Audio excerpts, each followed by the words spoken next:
نمیشد باهاتون شریک نباشم این زیبایی‌ها رو. داشتم امروز میتیشن میکردم بچه‌ها.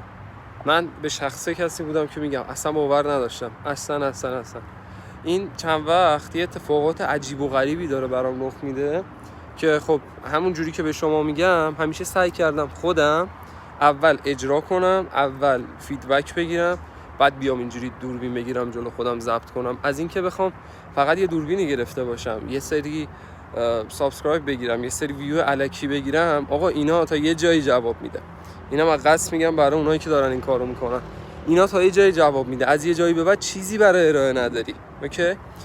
این بحث. این دوم من داشتم میگفتم من واقعا الان یه شلوغی ذهن عجیب و غریبی برام به وجود اومده بود که داشتم با خودم هضمش میکردم و تنها راهی که تونست تو این قضیه به من کمک کنه و منو نجات بده این بود که من تونستم بیام به خودم فرصت و اجازه اینو بدم که تخلیه کنم اون بارای منفیو، تخلیه کنم اون انرژی منفیو.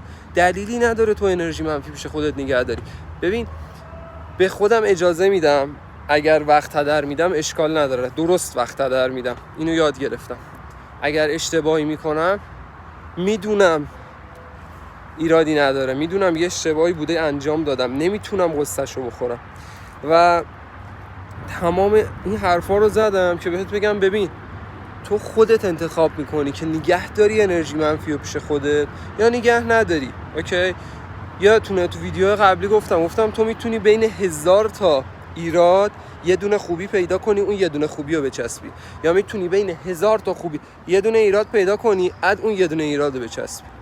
عزیزای دلی،